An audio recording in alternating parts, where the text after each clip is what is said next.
I should tell you up front, when the HOA slapped me with a $50,000 fine for stealing rainfall, I didn't argue. I didn't yell. I didn't even blink. I just smiled, the kind of smile people get right before they flip the whole script. Because what they didn't know, what they couldn't know, was that the water they were fighting over was sitting on top of the biggest HOA secret this neighborhood had ever buried. But I'm getting ahead of myself. It all started 3 weeks earlier, before anyone knew my name would be whispered like a curse at HOA meetings. I was at the edge of my property, tightening the last bolt on the rain capture tank I had welded myself. Big steel, heavy-duty filters, smart valves, cleanest engineering I'd done in years. The tank sat right beside the natural basin that always collected rainwater during monsoon season. Not a lake. Not a pond. Just runoff that everyone ignored, until I made it useful. That's when the convoy rolled in. A white SUV, a golf cart with flashing lights, and a smug little electric scooter ridden by, you guessed it, Karen Frost, HOA president, full-time menace, part-time oxygen thief. She hopped off her scooter like she was stepping off Air Force One. Evan Hale. She barked, waving a manila envelope like she was holding divine judgment. You are in massive violation of Covenant 14J. I wiped my hands on my jeans. Which one is that? The one about lawn height? Or the one where you guys decide the color of people's porch lights? Rainwater, she snapped. You can't divert, collect, store, modify, influence, or think about community precipitation. Ma'am, I said. It rains from the sky, not your clubhouse. She shoved the envelope at me. You've illegally seized HOA-controlled natural resources. I blinked. Are you saying you own rain? Her smug smile stretched. Yes. I swear the security guard behind her nodded like this was completely normal. I opened the envelope. There it was, big red letters like they were printed in pure hatred. $50,000 fine, water misappropriation. I laughed. Out loud. Hard. And that made her furious. Karen leaned in. This is just the beginning. Pay it, or we foreclose on this land, and that rigged-up tank you call infrastructure will be dismantled. That part hit me wrong. Not the fine. Not the threat. But the way she looked at my land, like it already belonged to her. Because I knew something she didn't. The land she was salivating over had boundaries older than her entire HOA. Still, I played dumb. Oh no, I said dramatically. How will I survive? Whatever shall I do? She smirked, thinking she'd won. She had no idea I was already documenting every second, every word, every illegal overreach. She had no clue what was buried under this basin. She had no clue why they wanted control of this water so desperately. And she definitely didn't know what I was about to unleash. But the first crack appeared later that night. Because when I opened my grandfather's old land survey file, there was a line on that map that the HOA sure as hell didn't want anyone to discover. That line was about to blow this entire neighborhood wide open. And Karen? She had just handed me the fuse. Most people break when an HOA threatens foreclosure. Me? I make popcorn. By the next morning, the HOA had escalated from mild harassment to unhinged militarized yoga moms. White SUVs crawling past my house every 10 minutes. Drones hovering like mosquitoes. A woman in yoga pants actually took photos through my fence.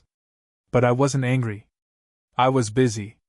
I had the old survey map spread across my kitchen table, coffee stains, faded lines, and one handwritten note from my grandfather. The basin covers the Freeze Trench. Never let anyone dig here. Freeze Trench. That's not homeowner language. That's military engineering language. And suddenly the HOA's obsession with controlling water flowing into that basin made sense. They weren't protecting the neighborhood.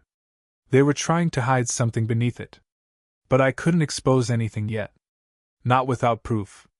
And definitely not while Karen had the entire community believing I was some kind of rogue water pirate. So I did what any sane person in an insane situation would do. I started messing with them. Every time their SUV passed my driveway, I'd walk outside holding a clipboard and squint at the sky like I was calculating rainfall theft projections. They freaked out. By day 3 I got Notice of Emergency Violation Review. HOA code for we're panicking because he isn't panicking. I showed up at the meeting with the map rolled under my arm. Karen sat on her throne, folding chair, but you know how she sits, shiny binder, fake pearls, legal jargon dripping from her mouth like she swallowed a law dictionary whole.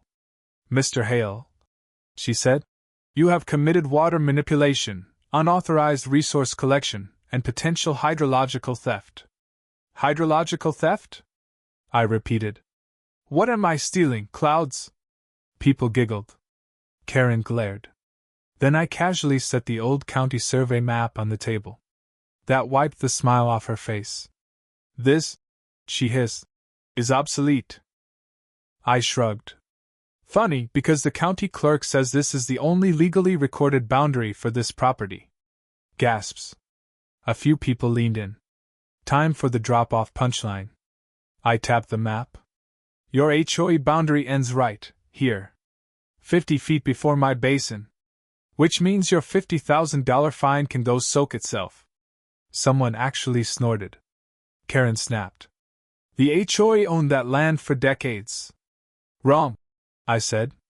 You trespassed for decades. But I wasn't done. Because I had been studying rainfall patterns, pressure differentials, and elevation curves all week.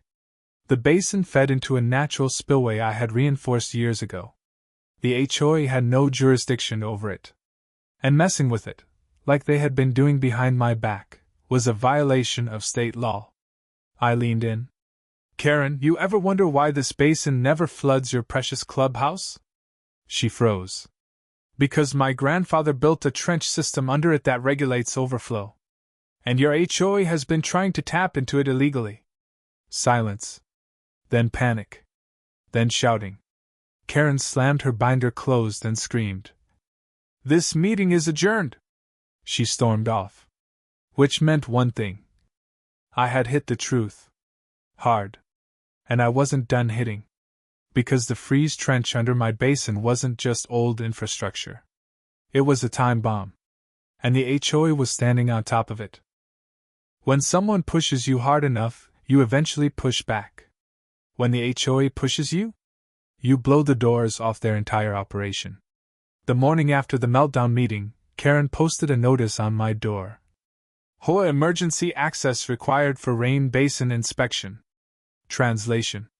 We're gonna dig until we find whatever you found, and claim it's ours. Cute. By noon, they rolled in with contractors, cones, a rented excavator, and the confidence of people who think rules apply to everyone but them. I walked out holding coffee like I was watching a parade. Morning, folks, I said. Small update before you dig. Karen spun around. You don't get to update anything. I smiled. Actually, I do. Because the state hydrologist is on the way. Her face went pale. She sputtered. You called the state? Nope, I said. They called me. Turns out the freeze trench under this basin is on the National Registry of Historic Civil Engineering Sites. That hit her like a brick. The what? I let the punchline drop exactly when attention dips. That trench was built by the Army Corps of Engineers in 1952 as part of a flood control experiment. So if your excavator touches it, the federal government gets involved. Contractors stepped back like the ground was lava. Karen hissed. You're bluffing. She barely finished the sentence when a black state vehicle pulled up. The hydrologist got out, looked at the HOA setup, and said the most beautiful words I'd ever heard. Nobody touches a grain of soil here. This trench is protected. And the basin belongs solely to Mr. Hale. Karen's jaw hit the earth before the shovel did. But the real twist came when the hydrologist asked me, Did the HOA ever inform you they were diverting runoff into this basin from the North Ridge? My eyebrows shot up. Diverting? As in illegally? He nodded. Extremely illegally. I turned slowly toward Karen. She swallowed. The hydrologist continued. They built unauthorized channels to send overflow onto your land so they wouldn't have to upgrade their own drainage system. Oh, that was juicy. Karen shrieked. That was Louise's idea. I held up my phone. Great. Confession recorded. Neighbors had gathered. Phones out. Cameras rolling. Time for the finale. I walked to the spillway valve, the one funneling water toward the legal boundary, and cranked it open. Water surged through the channel, racing downhill, right past the HOA's newly landscaped entryway. Karen screamed. You're flooding the entrance. Nope, I said. I'm releasing your illegal runoff back where it legally has to go. The hydrologist nodded. Perfectly compliant. A kid somewhere yelled. Oh, he cooked them. Karen's entire board abandoned her. Contractors left. Neighbors congratulated me. Someone offered me a beer. It was a vibe. By the next morning, an emergency meeting ousted Karen. Fines voided. Illegal drainage exposed. HOA forced into mandatory audits and state oversight. Karen tried to sue me. The judge read the file and laughed. Case dismissed. In the end, my land stayed mine. My basin stayed protected. The trench stayed untouched. The HOA's arrogance drowned in the same water they claimed to control. And the moral? When bullies try to weaponize rules, use the truth to drown their lies. Because justice doesn't need a dam. Sometimes it just needs a guy who isn't afraid to turn the valve.